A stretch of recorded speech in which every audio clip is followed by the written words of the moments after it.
நாம சமைக்கிறதுக்கு முன்னாடி எண்ணெயில கடுகு போட்டு தாளிக்கிறோம். ஏன் தெரியுமா? இவ்வளவு நாளா இந்த விஷயம் உங்களுக்கு தெரியாம இருந்ததா? வாங்க இப்ப தெரிஞ்சுக்கலாம்.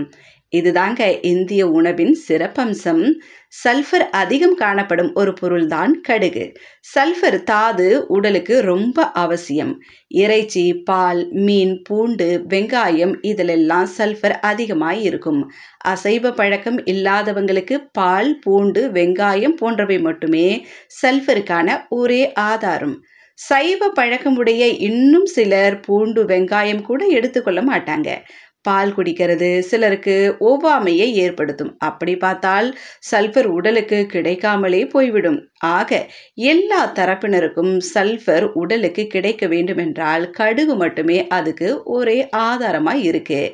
யாராக இருந்தாலும் உடலுக்கு ஒத்துப்போகும் ஒவ்வாமையை ஏற்படுத்தாது. சல்ஃபர் எந்த பொருளிலிருந்தும் கிடைக்கவில்லை என்றால் கூட சிறிதளவு கடுகு தாளிக்கிறதுல அது கிடைச்சிடுது. உடலில் வளர்ச்சிதை மாற்றத்தை அதிகரிக்குது. ஜீரண சக்தியை மேம்படுத்துவது வரைக்கும் துணை புரியுது இந்த கடுகு. இப்போ புரிந்திருக்கும் கடுகின் முக்கியத்துவம். கடுகை ஏன் தாளிக்கிறோம்? கடுகு பொரிஞ்சதுக்கு அப்புறம் தான் அடுத்து கருவேப்பிலை போடணும். இப்படியான நிறைய விஷயங்கள் இருக்கு பார்த்தீங்களா? ஆனா இது ஒவ்வொன்றுத்திலுமே உடம்புக்கு தேவையான விஷயங்கள் அடங்கி இருக்கு.